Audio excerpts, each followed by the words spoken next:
तो hello everyone.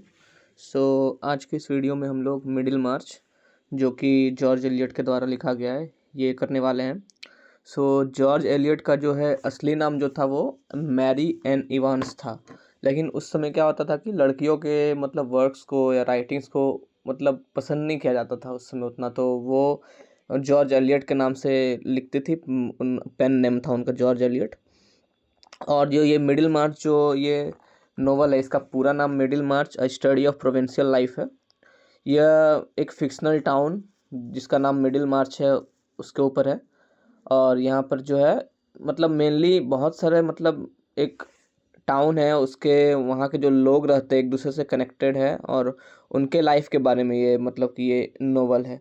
तो mainly इसमें चार मतलब मेन कैरेक्टर्स इसमें हम लोग मान सकते हैं चार है, जैसे कि स्टोरी ऑफ फोर कैरेक्टर्स है, जैसे कि डोरेथिया ब्रूक और कॉसेबन का, डॉक्टर लिजेट और रोसेमंड का, फ्रेड और मैरी का और बॉलस्ट्रोड का। तो इसमें से मेन जो है दो है, डोरेथिया ब्रूक और डॉक्टर लिजेट का स्टोरी। तो चलिए शुरू करते हैं इंट्रोडक्शन से, कि ये मिडिल मार्च के इंट्रोडक्शन से। So, Middlemarch by George Eliot is a realistic novel that studies the life of ordinary people in a simple town during a time of social reform. जो ये मिडिल मार्च है, ये क्या एक रियलिस्टिक नोवेल है जो कि जॉर्ज एलियट के द्वारा लिखा गया है। और वह किसके बारे में है? ऑर्डिनरी पीपल के लाइफ के बारे में, एक स्मॉल टाउन इंग्लैंड में जो वो रह रहे होते हैं। The novel explores marriage, ambition, morality, religion and social change. यह नोवेल किस किस के बारे में बताता है? मैरिज के बारे में, एम्बिशंस, morality, religion और social change. Its simple central theme is the conflict between expectation and reality. ये जो लाइन है बहुत बहुत इंपॉर्टेंट है। यह जो नोवेल है मेनली है कि लोग कैसे एक्सपेक्ट करते हैं और रियलिटी क्या होता है। मतलब जो हम लोग बोलते हैं एक्सपेक्टेशन वर्सेस रियलिटी हो गया, तो वही वाला बात है कि हम लोग एक्सपेक्ट कुछ और करते हैं, बहुत सारा चीज़ सोच के प्लानिंग करके चलते कि ऐसा होगा वैसा होगा, लेकिन वैसा रियलिटी में होता नहीं है। Reality is very much different from the expectation. तो each major character begins with certain dreams about life. तो यहाँ पे जो है हर एक करेक्टर्स मतलब एक सपने के साथ शुरू होता है, मतलब वो जीवन में कुछ करना चाहते हैं, but reality slowly challenges those dreams through suffering and disappointment that characters gain moral understanding. But reality जो होता है वो मतलब ड्रीम्स को धीरे धीरे चैलेंज करने लगता है, और रियलिटी में यह पता चलता है कि जो हम लोग एक्सपेक्ट कर रहे हैं हर चीज़ हम लोग के एक्सपेक्टेशंस के हिसाब से नहीं चलता है। Through suffering and disappointment the characters gain moral understanding. और जो सफरिंग और डिसअपॉइंटमेंट, जो उनको निराशा हाथ लगती है, उससे क्या होता है, करेक्टर्स धीरे धीरे अंडरस्टैंडिंग बनते हैं और उनको मॉरल अंडरस्टैंडिंग मिलता है कि हम लोग को जो है नैतिक उत्थान की ओर ज़्यादा ध्यान देना चाहिए, ना कि एक सुपरफिशियल एक्सपेक्टेशन बना के रखना चाहिए कि हम अमीर बन जाएंगे, या मतलब जो भी जिस टाइप का भी expectation. The novel ultimately shows that true goodness lies in not in wealth, fame. Sorry, मेरी दीदी आ गई थी मुझे बुलाने। तो the novel ultimately shows the true greatness lies not in wealth, fame और pride, but in moral growth and quiet goodness. तो नोवेल क्या दिखाता है कि ट्रू ग्रेटनेस, जो जो ग्रेटनेस है वो वेल्थ, फेम या प्राइड में नहीं, बल्कि moral growth and quiet goodness में है। तो यह स्टोरी जो है चार मतलब कि पीपल के इर्द गिर्द घूमता है। तो हम लोग अलग अलग करके पढ़ेंगे ताकि ज़्यादा कन्फ्यूज़न ना हो। तो पहला स्टोरी जो है ये डोरेथिया ब्रूक का है, और वो जिससे शादी करती है कॉसेबन का। तो डोरेथिया ब्रूक क्या है? डोरेथिया ब्रूक एक young, serious, intelligent and deeply idealistic लड़की है। From the beginning she wants to dedicate her life to something noble and meaningful. पहले से ही वो क्या चाहती थी कि अपने लाइफ किसी अच्छा काम के लिए लगाए। She dreams of improving society. She wants to help the poor and reform the living condition of tenants on her uncle's estate. और वो क्या चाहती है कि वो गरीबों की स्थिति को सुधारे और reform the living condition of tenants. She even studies architecture because she wishes to design better cottages for poor farmers. यहाँ जो है ये इंपॉर्टेंट है, क्योंकि वो क्या चाहती है, क्योंकि वो मतलब वो आर्किटेक्चर पढ़ी हुई है और वह चाहती है कि वह डिज़ाइन बेटर कॉटेज इंडस्ट्री बनाए ताकि पुअर फार्मर्स को मदद हो सके। She believes that wealth should be use for social improvement not luxury. और वह मानती है कि वेल्थ जो है सोशल इंप्रूवमेंट के लिए यूज़ होना चाहिए, लग्जरी के लिए नहीं। आगे बढ़ते हैं। But because she is a women in a restrictive society she does not have many independent opportunities. लेकिन उस जमाने में क्या होता था कि एज अ वुमेन समाज में कुछ करने के लिए मतलब कि उतना फ्री नहीं थी वुमेन लोग। मतलब कि बहुत ही रिस्ट्रिक्टिव सोसाइटी था, वुमेन लोग को उतना मौका नहीं मिलता था। तो अब वह क्या सोची कि ऐसे तो उनको मौका मिलेगा नहीं, तो she believes that marriage to a great intellectual man will allow her to participate in serious work. तो उसको लगा कि किसी होनहार, किसी पढ़ने वाले इंसान से अगर वो शादी करे या होशियार इंसान से शादी करे तो वो जो है वह इंसान उसको अपने वर्क में शामिल करेगा और वो उसके साथ मिलकर कुछ अच्छा काम कर सकती है। तो इसी के बीच क्या हुआ कि व्हेन शी मीट्स कॉसेबन, कॉसेबन जो है एक क्या है, प्रोफाउंड स्कॉलर वर्कर है। वो एक स्कॉलर जो कि किस पर काम कर रहा है, the key to all mythologies पर एक वर्क है उसका, उस पर काम कर रहा है।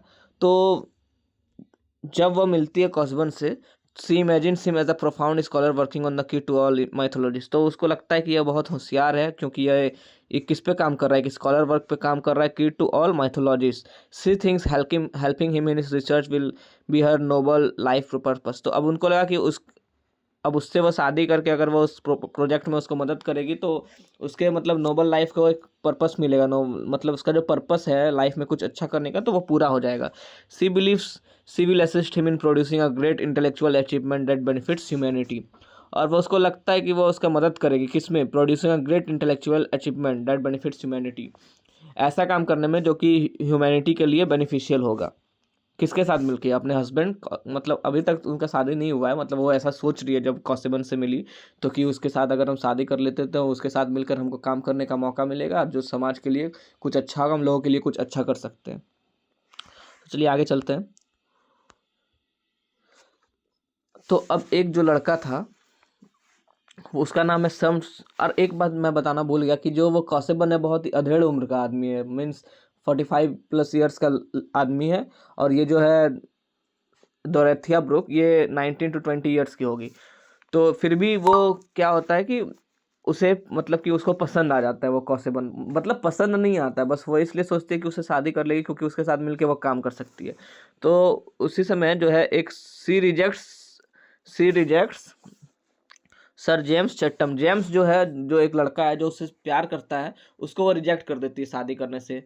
और वो किसको चूज कर लेती है, कॉसेबन को। क्यों कर लेती है मैंने आपको बताया, because she thinks marrying for comfort और romance would be selfish and उसको लगता है कि कंफर्ट या रोमांस के लिए शादी करना अच्छी बात नहीं है। So she chooses Casaubon because she worship seriousness and intellectual greatness. तो वो क्या है, कॉसेबन को चूज कर लेती है क्योंकि वो क्या सीरियसनेस और इंटेलेक्चुअल ग्रेटनेस को एडमायर करती है। लेकिन उसको तो ऐसा लगता है कि वो उससे शादी कर लेगी तो उसके काम में मदद करने का मौका मिलेगा, लेकिन ऐसा रियलिटी में होता नहीं है। होता क्या है, reality however reality proves different. Casaubon's research is outdated and likely to succeed. बाद में पता चलता है कि कॉसेबन्स का जो रिसर्च वर्क है वो बहुत ही आउटडेटेड है, पुराना है, और सक्सेस होने का उसका बहुत कम चांस है। He is insecure and emotionally cold. और यह भी कि जो वो है, वो जो है कॉसेबन, वो बहुत ही इनसिक्योर है और इमोशनली कोल्ड है, मतलब कोई उतना इमोशनल कनेक्शन नहीं है उसके अपनी वाइफ के प्रति। He does not want Dorothea's intellectual help, he fears her independence. और वह क्या, वो डोरेथिया का हेल्प नहीं चाहता है क्योंकि वो उसके इंडिपेंडेंस से फेयर करता है। वो सोचता है कि अगर मैं उसका हेल्प लिया और वो अगर कुछ अच्छा करेगी तो वो इंडिपेंडेंट हो जाएगी, मेरे अंदर नहीं रहेगी। वो कंट्रोल करना चाहता है हस्बैंड अपने वाइफ को। He becomes jealous of his cousin Will Ladislaw. अब जो एक विल लैडिस्लाव है, वह जो है एक कज़न है, मतलब किसका, कॉसेबन का। तो उसका जो है मतलब कि दूर, मतलब कि उन लोग कॉसेबन मीन्स कॉसेबन के कज़न और उसकी वाइफ, मीन्स कॉसेबन की वाइफ जो है डोरेथिया, उन लोग से मिलना जुलना होता है। तो लेडिस लॉ जो है, जो विल लेडिस लॉ, वो मतलब कि डोरेथिया को पसंद करने लगता है धीरे धीरे। तो उसको ऐसा लगता है कॉसेबन की कि डोरेथिया और विल का मतलब कि नज़दीकियाँ बढ़ने लगा है, जिससे कि वो मतलब बहुत इनसिक्योर हो जाता है। तो वह मतलब इतना इनसिक्योर हो जाता है कि मतलब वो ऐसे बोल देता है कि मरने से पहले, before dying Casaubon adds a cruel condition in his will. अब इस जब पता चलता है कि लेडिस लॉ और विल लेडिस लॉ और क्या कहता है ये डोरेथिया के बीच इंटरेक्शन है, वो लोग एक दूसरे के बीच मतलब कि नज़दीकियाँ बढ़ रही है, तो इससे वो जो है कॉसेबन बहुत ही इनसिक्योर हो जाता है। और कॉसेबन जो है एक बहुत ही क्रूअल कंडीशन डालता है, क्या कि उसकी मृत्यु के बाद अगर डोरेथिया लेडिस लॉ से शादी करती है तो she will lose all property and inheritance left to her। तो वह यह करता है कि अगर वो उसके मृत्यु के बाद डोरेथिया लैडिस्लॉ से शादी करती है तो उसको कोई भी प्रॉपर्टी नहीं मिलेगा। तो यह दिखाता है कि कितना इनसिक्योर आदमी था वो, क्योंकि अपने मृत्यु के बाद भी वो क्या करना चाह रहा है, उसके हैप्पीनेस को कंट्रोल करना चाह रहा है, उसको फ्यूचर को कंट्रोल करना चाह रहा है। किसके? डोरेथिया को। Dorothea's expectation was to serve noble intellectual mission. Dorothea का एक्सपेक्टेशन क्या था कि वो नोबल काम करे सोसाइटी में, लेकिन क्या हुआ? Instead she experiences emotional loneliness and disappointment. लेकिन इसके जगह उसको क्या हुआ? इमोशनल लॉनलीनेस मिला और डिसअपॉइंटमेंट मिला। आफ्टर कॉसेबन्स डेथ सी मैच्योर्स। लेकिन कॉसेबन के डेथ के बाद उसको मैच्योरिटी आता है। She eventually chooses married to Will Ladislaw despite losing property. फिर बाद में उसको पता चला कि किसी कंडीशन या कोई मतलब कि कोई टर्म्स एंड कंडीशन पे शादी नहीं करना चाहिए कि हमको ये नोबल काम करने को मिलेगा, इसके साथ मिलकर काम कर पाएंगे इसलिए हम शादी करेंगे, ऐसा नहीं। बल्कि अपने इमोशनल अटैचमेंट, कंपेटिबिलिटी को देखते हुए शादी करना चाहिए, जो तुम्हारे इमोशनल मतलब कि तुमको इमोशनली सपोर्ट कर सके और तुमको मतलब एक साथ खुश रह सको। तो इवेंचुअली किसको? डोरेथिया को पता चलता है कि यह जो है कि मैं उसके अगर लैडिस्लॉ से शादी कर लेती तो वो खुश रहेगी। तो वो क्या करती है? प्रॉपर्टी को ठुकरा देती है। मीन्स उसके जो था मतलब कि कॉसेबन का जो टर्म्स एंड कंडीशन था उसको ना मानते हुए विल लैडिस्लॉ से शादी कर लेती है। यह दिखाता है कि she now values love, equality and morality, integrity more than wealth. अब यह क्या दिखाता है कि वो अब ना क्या किसको वैल्यू करती है? प्यार को, इक्वालिटी को और इंटीग्रिटी को वैल्यू करती है। किसके ऊपर? अपने नोबल कॉज के लिए शादी करने के ऊपर। Her growth represent a movement from blind idealism to wise compassion. तो यह क्या दिखाता है कि मूवमेंट फ्रॉम ब्लाइंड आइडियलिज्म के लिए ही तो शादी कर रही थी ना वो, कि वो आइडियल है, वो पढ़ने में अच्छा ही है, अपने रिसर्च वर्क में मेरे को शामिल करेगा तो मैं भी उसके साथ मिलकर कुछ समाज में अच्छा करूँगी। तो ये सब सारे चीज़ को एक आइडियल को मानते हुए वह शादी करना चाह रही थी। लेकिन बाद में वह धीरे धीरे वाइज बनी और अपने हैप्पीनेस को प्रायोरिटाइज की। अब दूसरा स्टोरी क्या है? दूसरा स्टोरी है लिडगेट एंड रोजामेंड का। Lydgate comes to Middlemarch with strong scientific ambitions. Lydgate क्या है? लिजेट जो है एक डॉक्टर है जो कि कहाँ पर आता है? मिडिल मार्च में आता है, ये एक्सपेक्टेशंस को लेके कि वह वहाँ पर रिफॉर्म लाएगा और मॉडर्न रिसर्च मेथोलॉजीज को वहाँ पर इंट्रोड्यूस करेगा। He believes talent and intelligence will naturally lead to recognition. और उसको लगता है कि टैलेंट और इंटेलिजेंस जो है नेचुरली उसको रिकॉग्नाइजेशन और सक्सेस की ओर ले जाएगा। वहीं पे उसकी मुलाकात जो है किससे? रोजामंड विंसी से होता है। रोजामंड विंसी इससे जस्ट विपरीत है। वह सोशल कॉज में ऊपर काम ना करके वह बस अपने मतलब सुख शांति को चाहती है। सी wants a refined luxurious life. उसको बहुत ही लग्जरी वाला लाइफ चाहिए, पूरा ऐशो आराम वाला, पैसा हो। She believes Lydgate will quickly rise in status and income. और उसको क्या लगता है कि लिजेट जो है वो डॉक्टर है तो वह बहुत ही जल्द अमीर बन जाएगा और उसका रुतबा होगा सोसाइटी में। तो इसके चलते क्या करता है कि दोनों एक दूसरे से शादी कर लेता है, मतलब कि रोजामंड उससे शादी कर लेती है किससे? लिजेट से। लेकिन उसके एक्सपेक्टेशंस के जस्ट विपरीत क्या होता है? फिर financial problems arise. Lydgate focuses on medical reform rather than earning money quickly. लेकिन लिजेट का क्या होता है? उसको तो पैसा कमाने का उतना नहीं है, उसको है कि मैं सोसाइटी में रिफॉर्म लाऊंगा, डॉक्टर्स मतलब अच्छे अच्छे हॉस्पिटल खोलूँगा, मेडिकल रिफॉर्म्स लाऊंगा। तो इससे क्या होता है कि दोनों के बीच जो है टकरार हो जाता है, दोनों के एम्बिशन के बीच। एक तरफ जहाँ क्या रोजामंड जो है वो क्या चाहती है? सुख शांति वाला पैसा चाहती है। लेकिन लिजेट जो है क्या चाहता है? वो चाहता है कि मेडिकल रिफॉर्म्स आए rather than earning money quickly. तो अब क्या होता है कि दोनों के बीच टकरार हो जाता है। तो लिजेट जो है she hides debt later avoid responsibility, जो है वो जो कर्जे का जो लेटर आता है और अपना रिस्पॉन्सिबिलिटी से भागती है, वो पूरा खर्चा करती है। लिजेट जो है अब इसके वजह से जो उसकी बीवी पूरा खर्चा करती है और ना ही उसको सपोर्ट करती है उसके वर्क में। इससे क्या होता है कि फाइनेंशियली लिजेट जो है एक आदमी आता है, आदमी जो है एक बैंकर है, बहुत ही वेल्दी बैंकर जिसका नाम है निकोलस बल्स्टोड, उस पर डिपेंडेंट हो जाता है पैसे के लिए, क्योंकि उसका वो तो कर्ज में डूब चुका है लिजेट।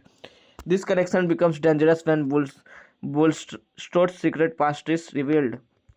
और ये जो कनेक्शन है लिजेट का बल्स्ट्रोड से, वो बहुत ही डेंजरस हो जाता है कब? जब बल्स्ट्रोड का पास्ट सीक्रेट जो है रिवील हो जाता है। अब आगे चल के देखेंगे कि उसका पास्ट सीक्रेट कैसे रिवील होता है, क्यों रिवील होता है। Lydgate expectation of scientific greatness it's in compromise. अब यहाँ पर क्या होता है?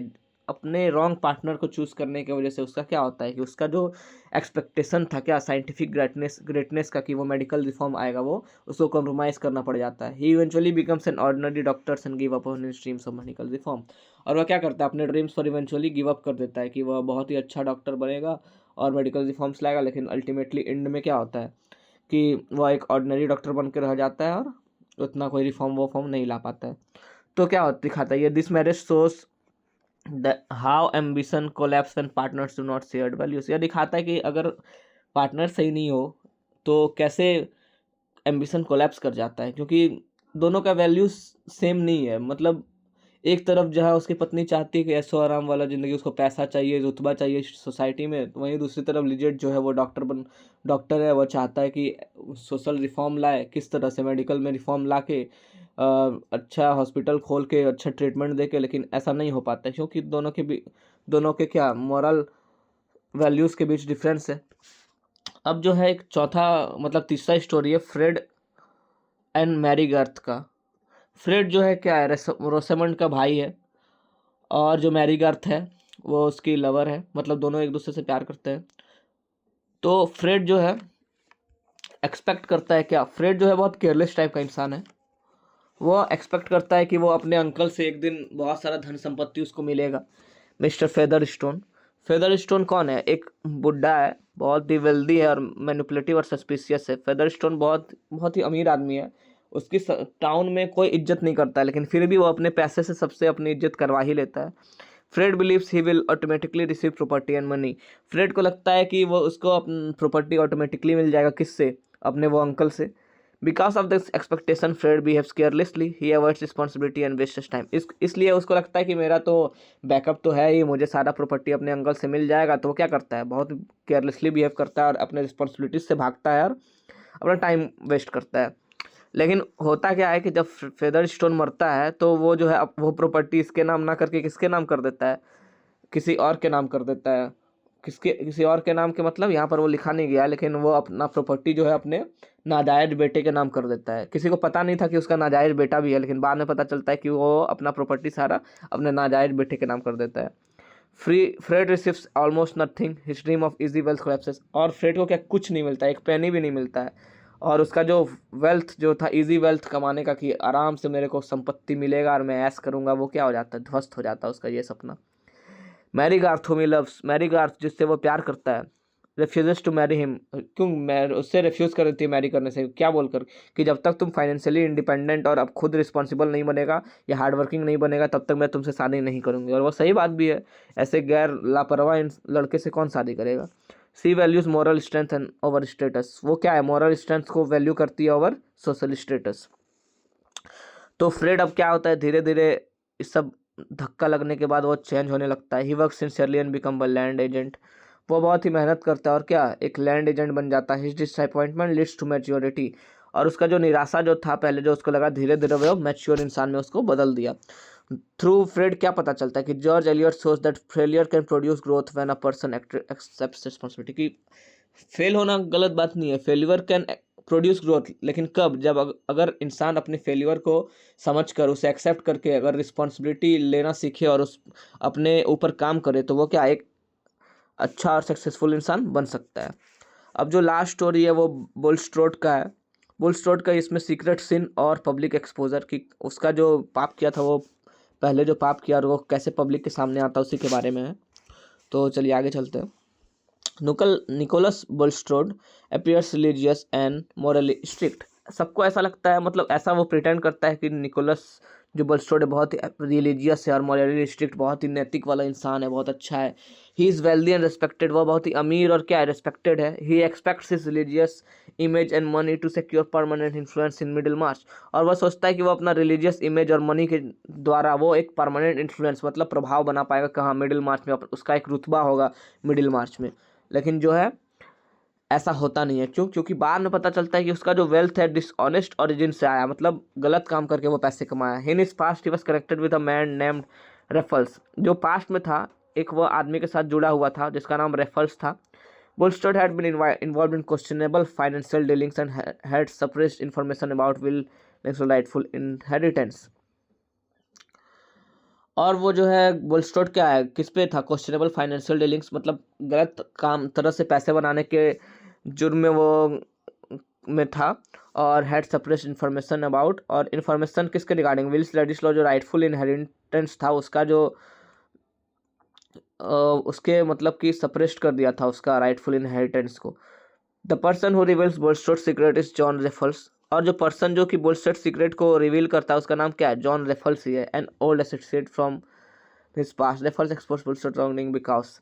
अब रेफल्स जो है, जो उसको जानता था पास्ट में, वो भी टाउन में आया, तो फिर वो मतलब उसको पता था बुलस्टोट के बारे में कि वो कैसे पैसा बनाया है, उसके काली करतूते के बारे में पता था। He know Bulstrode's past crimes, he wants money and power over him, he uses the secret to blackmail him. अब जो क्या है कि उसको तो पता है बुलस्ट्रोट के पास्ट क्राइम के बारे में, अब वो मनी चाहता है और पावर चाहता है, तो वो इस सीक्रेट से उसको ब्लैकमेल करने लगता है। और जब जब रेफल्स आता है मिडिल मार्च में, तो वो बुलस्ट्रोट के पास्ट के बारे में बताने लगता है सबको, ट्रूथ धीरे धीरे फैल जाता है। Society turns against Bulstrode, his reputation collects. और जो सोसाइटी क्या है, धीरे धीरे पता चलता है कि ये तो क्या बोलते हैं, छुपा रिस्तम निकला, ये दिखाता कुछ और था और है कुछ और। तो फिर उसका जो रिलीजियस रेपुटेशन था सारा, वो क्या है, कोलैप्स कर जाता है। तो इसमें क्या है, बुलस्ट्रोट एक्सपेक्ट करता है कि उसका जो पास्ट है वो remain hidden forever, reality destroys. Bulstrode सोचता है कि उसका जो पास्ट है हमेशा किस छुपा हुआ रहेगा, और वो उसका जो इन्फ्लुएंस जो है वो एक अच्छा इंसान बनकर दिखाएगा, और उसका इन्फ्लुएंस होगा मिडिल मार्च पर। लेकिन यह क्या है, अल्टीमेटली खत्म हो जाता है। क्यों? क्योंकि सबके उसका सच सबके सामने आ जाता है। Through this storyline, George Eliot shows that hypocrisy and hidden corruption cannot remain concealed permanently. तो इस स्टोरी लाइन से जॉर्ज एलियट क्या दिखाती है कि जो हाइपोक्रेसी है और हिडन करप्शन है, जो एक हमेशा छुपा नहीं रह सकता, वह एक ना एक दिन सामने आएगा ही। तो अब लास्ट में चलते कि ये नोवेल से हम लोग सीखते क्या है। सो दिस इंटरकनेक्टेड लाइफ्स, मतलब इंटरकनेक्टेड लाइफ्स मतलब जो अलग अलग के लोगों के बारे में हम लोग टाउन में पढ़ें, तो इससे हम लोग क्या सीखते हैं। Noble dreams must be balance with practical wisdom. Noble dreams, जो हम लोग कुछ अच्छा करना चाहते हैं सोसाइटी में, वो किससे, प्रैक्टिकल विजडम से बैलेंस होना चाहिए। बस हम लोग आइडियलिज्म नहीं बना सकते कि ऐसा करेंगे वैसा करेंगे तो हो जाएगा, हम लोग को रियलिटी के बारे में भी पता होना चाहिए। Marriage requires equality and emotional understanding. Marriage क्या है, जो शादी जो है वो क्या, इक्वालिटी और इमोशनल अंडरस्टैंडिंग चाहिए। क्योंकि देखो डोरथिया तो शादी की थी उससे, लेकिन किस लिए, अपने नोबल कॉज के लिए। तो जिसकी वजह से क्या हुआ, वो तो ना ही अपने लाइफ में खुश रह पाई, और ना ही उसको नोबल कॉज में वो आगे बढ़ पाई, ना ही वो समाज के लिए कुछ कर पाई। तो इससे क्या पता चलता है कि मैरिज इक्वालिटी पे बेस्ड होना चाहिए और इमोशनल अंडरस्टैंडिंग, ना कि कोई सेल्फिश रीजन्स की वजह से, रीजन्स के ऊपर। Ambition must consider social and domestic realities. और एम्बिशन जो है सोशल और डोमेस्टिक रियलिटीज़ को भी ध्यान में रख के करना चाहिए। ऐसा क्यों बोला जा रहा है सोशल, सोशल मतलब इसलिए क्योंकि जो लीजेंड जो डॉक्टर था जो वहाँ पर टाउन में आया था, तो वहाँ पर वो सोचा कि बहुत बड़ा बड़ा रिफॉर्म्स लाएगा वो, लेकिन नहीं हुआ। क्योंकि कोई डॉक्टर मतलब पीपल जो वहाँ पर उस पर बाहर से था, तो उस पर भरोसा नहीं करता था उसके उतने हॉस्पिटल्स पे, तो उस पर उतना भरोसा नहीं किया, ना ही उतना उस वहाँ ट्रीटमेंट कराने जाता था। और डोमेस्टिक रिलेटिव्स इसके बारे में बता रहा है कि जो लिजेंड जो है रोजमेंट से शादी कर लिया, लेकिन रोजामेंट का जो क्या था, आइडियोलॉजीज डिफरेंट था, उसको खुशी रहना था, पैसा चाहिए था उसको, लेकिन लिजेट को क्या था, सोशल रिफॉर्म करना था। तो दोनों के कॉन्ट्रास्ट होने की वजह से दोनों के बीच क्या हुआ, अल्टीमेटली जो क्या है, उसका एम्बिशन जो है लिजेट का कोलैप्स कर दिया। Wealth can not secure moral respect. और वेल्थ जो है क्या, लास्ट वाला जो है ये बलस्ट्रोड वाला, वो क्या दिखाता है कि वेल्थ जो है मॉरल रिस्पेक्ट नहीं सिक्योर कर सकता है। एक ना एक दिन अगर आपने कुछ गलत किया है पास्ट में, तो वो सामने आएगा ही, और सामने आया। Hypocrisy eventually leads to disgrace. और हाइपोक्रेसी जो हम लोग होते हैं लेकिन वो बनते नहीं है, दिखाते हैं कुछ और अच्छा बन के, वो अल्टीमेटली क्या है, एक ना एक दिन उसका भंडाफोड़ होता ही है। Disappointment can lead to growth. और डिसअपॉइंटमेंट ये वाला किससे रिलेटेड है, फ्रेड से। फ्रेड जो है, जो लापरवाह था, पहले सोचता था कि उसको आराम से एकदम उसको प्रॉपर्टी मिल जाएगा, अपने अंकल वाला इनहेरिट कर लेगा, लेकिन बाद में क्या हुआ, उसको नहीं मिला, तो डिसअपॉइंटमेंट उसके हाथ लगा। और धीरे धीरे क्या हुआ, फिर उसको जब रिस्पॉन्सिबिलिटी आया, जब उसको रिस्पॉन्सिबिलिटी को एक्सेप्ट किया, तो वो मैच्योर बना और अल्टीमेटली अच्छा किया अपने लाइफ में। The novel emphasizes sympathy and moral responsibility. It suggests that most people will live ordinary lives, but their quiet acts of goodness contribute to society's moral progress. Conclusion क्या है, Middlemarch is a profound study of how expectations shape human lives. Middlemarch जो है एक profound study है किस चीज़ पर, कि कैसे एक्सपेक्टेशंस ह्यूमन्स लाइफ को सेव करता है, सेव नहीं सेव सॉरी, मतलब कैसे एक्सपेक्टेशंस ह्यूमन लाइफ्स को मतलब कि बनाता है कि कैसे उसको कंट्रोल करता है। Dorothea dreams of noble intellectual service but learns emotional wisdom. Dorothea क्या है, डोरोथिया सोचती थी कि वो एक नोबल काम करेगी, लेकिन वह अल्टीमेटली क्या हुआ, उसको इमोशनल विजडम हाथ लगा कि अपना मतलब कि वो समझी कि शादी किसी अपने पर्सनल बेनिफिट के लिए ना करके एक म्यूचुअल अंडरस्टैंडिंग और लव के ऊपर बेस्ड होना चाहिए। Lydgate dreams of scientific greatness but faces compromise. Lydgate जो है वो साइंटिफिक ग्रेटनेस के बारे में सोचता है, लेकिन वो कंप्रोमाइज़ करना पड़ जाता है अपने ग्रेटनेस की वजह से। क्यों? क्योंकि वो उसकी जो जीवन साथी है, जो पत्नी है, सही नहीं मिलती है। उसको पैसा चाहिए होता है, लेकिन ये अपना समाज के सेवा में लगा रहता है, तो दोनों का आइडियोलॉजीज के बीच कॉन्ट्रास्ट हो जाता है। इसलिए Fred expects inheritance but learns responsibility. Fred को लगता है कि वो उसको संपत्ति मिल जाएगा अपने अंकल से, लेकिन बाद में नहीं मिलता है कुछ, तो फिर वो रिस्पॉन्सिबल बनता है। Bulstrode expect religious authority but faces disgrace. Bulstrode को लगता है कि रिलीजियस अथॉरिटी मिलेगा, उसको समाज में रुतबा होगा और उसको सब अच्छा सोचेंगे, लेकिन क्या होगा, बाद में उसको डिस्ग्रेस मतलब बेइज्जती हार का सामना करना पड़ता है और अल्टीमेटली वो वोल्स्ट्रोड वो मिडिल मार्च छोड़ के चला जाता है। पहले पहले तो वो सोचता है कि सुसाइड कर ले, लेकिन सोचता है कि नहीं, उससे अच्छा वो या मिडिल मार्च छोड़कर ही चला जाएगा। The novel ultimately teaches that true greatness lies not in fame, ambition, or social power, but in moral growth and compassion and in quiet integrity. It shows that even ordinary lives contribute to the growing good of the world. और यह दिखाता है कि हर बार हम लोग को बड़े होकर ही हम लोग सोसाइटी के लिए कंट्रीब्यूट नहीं कर सकते। मतलब छोटे होकर भी हम लोग कंट्रीब्यूट कर सकते हैं। अगर हम लोग अच्छे रहे, मॉरल वैल्यूज़ को वैल्यू करें, तो हम लोग छोटे होकर भी सोसाइटी के लिए कंट्रीब्यूट कर सकते हैं। तो आई होप ये वीडियो पसंद आया होगा आपको, और मेरे इस मेहनत के लिए एक लाइक तो बनता ही है। सो प्लीज़ एक लाइक और सब्सक्राइब कर दीजिएगा। Thank you.